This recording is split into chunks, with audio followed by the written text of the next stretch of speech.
DPC Partai Gerindra Banjarmasin menginstruksikan pengurus meningkatkan konsolidasi keluarga hingga terbangun ke tingkat rukun tetangga. Salah satu bentuk konsolidasi yang dilakukan antara lain dengan mengumpulkan seberataan pengurus anak cabang wan pengurus ranting yang tersebar di 5 kecamatan dengan menggelar buka puasa bersama.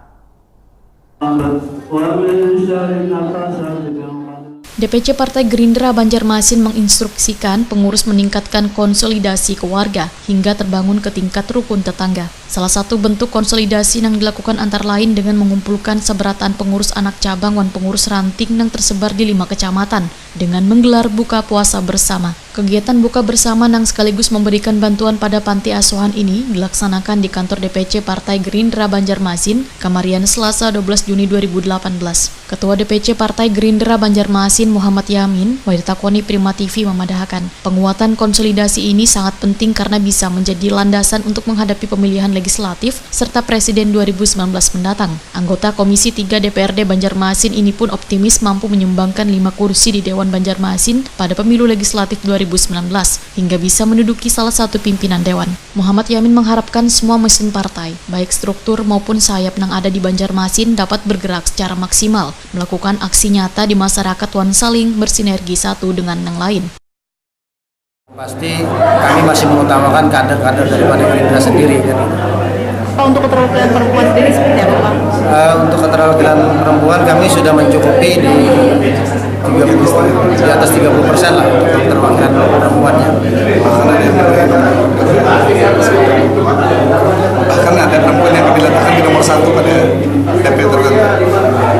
Apa Pak ini yang akan disampaikan nanti ke kader-kader yang baru ini? Tadi sebelum acara buka puasa bersama kami juga sudah ada menyampaikan konsolidasi terkait persiapan aja sih sebenarnya untuk apa-apa yang harus disiapkan dalam untuk memenuhi persyaratan-persyaratan nanti mengikuti pemilu 2019. Jadi sudah kita sampaikan untuk kesiapannya dari sekarang sudah harus dipersiapkan. Namun belum artinya keputusan daripada DPD juga kita masih menunggu siapa-siapa yang ikut. Namun kami berharap kader-kader sendiri yang sudah menjadi anggota pengurus partai DPC Gerindra itu sudah dari sekarang harus mempersiapkannya.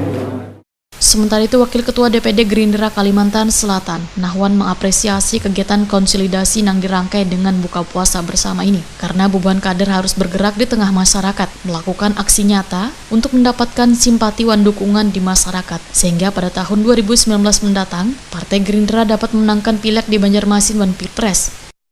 Intinya adalah memang kita buka bersama ya. Kedua kita silaturahmi dengan antar para caleg, para kader. Di samping mungkin ada pesan-pesan dari partai, baik pimpinan dan administrasi, bagaimana nanti langkah-langkah selanjutnya, strategi mungkin nanti tersendiri. Mungkin ada target tersendiri lah Pak untuk DPC Kota Banjarmasin di Pileg 2019, ada target tersendiri lah Pak? Oh ya, kita seluruh Kalsel kan kemarin sudah ditargetkan bahwa 100 kursi itu tapi yang utama bagi kami itu bagaimana kami bisa merebut kursi ketua DPR, itu target. Ya, salah satunya dengan konsolidasi ini loh. Oke, Pak, nanti yang diharapkan sini dengan kota ini apa Pak sebenarnya? Yang diharapkan tentunya kita karena di dalam nanti pemilihan itu nanti kan berbarengan dengan pemilihan pilpres, sehingga kita di samping memasyarakatkan calegnya juga kita memasyarakatkan presiden. Pak, ini kan ada dukungan tersendiri lah Pak untuk Kota Banjarmasin ini mungkin akhirnya bisa menduduki sebagai ketua dewan. Oh, semua di kabupaten kota kita target.